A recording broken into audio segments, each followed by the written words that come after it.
Selamat pagi Bapak Ibu yang dikasihi Tuhan. Kita mau merenungkan firman Tuhan dan terlebih dahulu marilah kita berdoa. Bapa, di dalam nama Tuhan Yesus Kristus, kami ucap syukur untuk hari yang Tuhan beri. Berkatilah kami ketika kami membaca dan merenungkan firman-Mu, dan biarlah firman-Mu menerangi hati dan jiwa kami sepanjang hari. Dalam nama Yesus Kristus Tuhan kami. Amin. Firman Tuhan bagi kita Jumat tanggal 26 Mei tahun 2023. 2 Korintus 3 ayat yang ke-18. Tapi marilah kita membaca mulai ayat yang ke-17. Saya akan membacakan bagi kita. Sebab Tuhan adalah roh, dan di mana ada roh Tuhan, di situ ada kemerdekaan. Kita semua mencerminkan kemuliaan Tuhan dengan muka yang tidak terselubung, karena kemuliaan itu datangnya dari Tuhan yang adalah roh. Kita sedang diubah menjadi serupa dengan gambarnya dalam kemuliaan yang semakin besar. Demikian jauh 2 Korintus 3 ayat 17 dan 18. Saudara yang kasih Tuhan, Tuhan Yesus berkata dalam Yohanes 15 ayat yang ke-16, bahwa kita semua Dia yang pilih. Dan Dia memilih kita untuk kita menghasilkan buah, dan buah itu tetap. Dan Tuhan Yesus mengutus semua orang percaya, para muridnya dan kita juga, saudara dan saya, untuk menyaksikan atau memberitakan kabar baik. Memberitakan tentang perbuatan Tuhan yang memindahkan kita, memanggil kita keluar dari kegelapan kepada terangnya yang ajaib. Dan itu yang dikatakan Rasul Petrus dalam 1 Petrus 2 ayat 9, bahwa saudara dan saya adalah kaum yang dipilih, yaitu imamat orang percaya. Dengan kata lain, singkatnya, ada panggilan bagi kita bersama. Saudara dan saya, Bapak, Ibu, dan saya juga. Kita semua dipanggil untuk menjadi imam bagi kemuliaan Tuhan.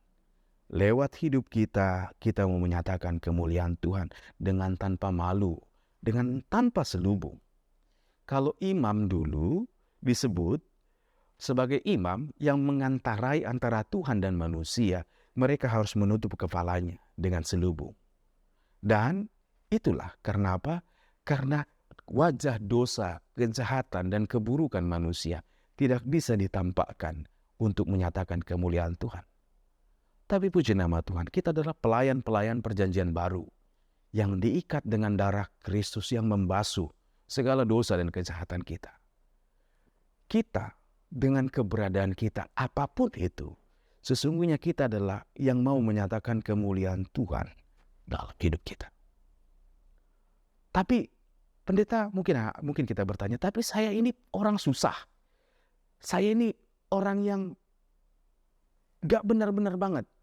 Saya begini, saya begitu, dan kita merasa saya masih dalam penderitaan. Kenapa ketika saya mau melayani Tuhan, saya mau menyatakan kemuliaan, kok Tuhan biarkan ada saja kesusahan? Dan inilah yang mau kita firman Tuhan katakan.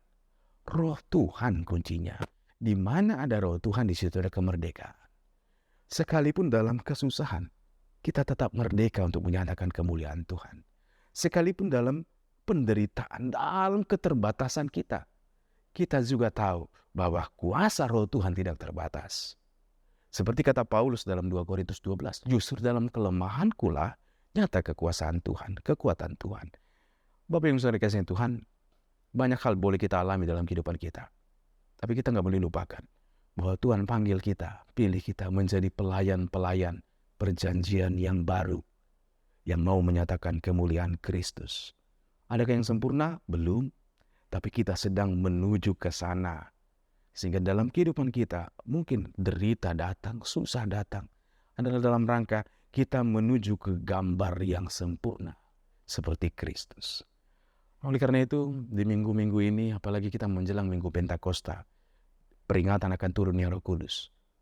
Supaya kita bisa merdeka. Apapun keberadaan kita, sesungguhnya kita dimerdekakan hanya karena roh Tuhan. Mintalah roh Tuhan. Berdoalah dan berserulah kepada Tuhan.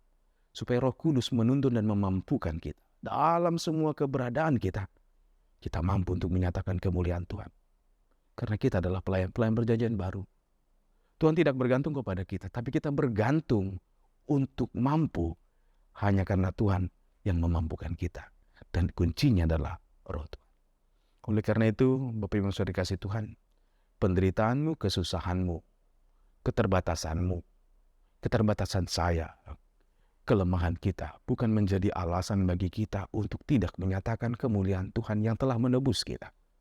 Tapi justru Tuhan mau pakai keterbatasan, kelemahan kita, kekerdilan kita untuk menyatakan kemahaluasan, kemahakuasaan, kemahabesaran Tuhan. Dan yang kita butuhkan adalah kemerdekaan karena roh Tuhan. Jangan pernah lupa meminta roh Tuhan menuntut kehidupan kita, memampukan kita dalam segala situasi dan keadaan. Tuhan Yesus memberkati kita. Mari kita berdoa. Bapa, dalam nama Tuhan Yesus Kristus, terima kasih untuk firman-Mu. Karena roh-Mu kami akan merdeka. Dan karena kebaikan Tuhan, dan karena kemuliaan-Mu saja, kami akan mampu untuk menyatakan kemuliaan. Bukan karena keberadaan kami, bukan karena kelemahan kami, bukan karena derita kami, tapi karena Tuhan sendiri adalah Maha Mulia. Bapak, kami mengucap syukur untuk segala kemurahan, kebaikan. Tuhan, inilah kami, sebagaimana kami ada.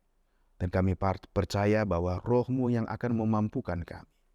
Roh-Mu lah yang akan memampukan kami dan menguatkan kami untuk menjalani kehidupan ini, untuk menyatakan, melakukan panggilan Tuhan, untuk menyatakan kemuliaan lewat hidup kami. Berkati kami semua sepanjang satu hari ini. Kan kami percayakan hidup kami ke dalam tangan-Mu karena kami adalah milik-Mu. Biarlah dengan kelemahan, keterbatasan, dan juga dengan keberadaan kami boleh menyatakan keberadaan Tuhan, kemahakuasaan Tuhan, kebesaran Tuhan. Terpujilah Engkau kekal untuk selamanya dalam nama Tuhan Yesus Kristus. Amin. Selamat beraktivitas, Tuhan Yesus memberkati. Shalom.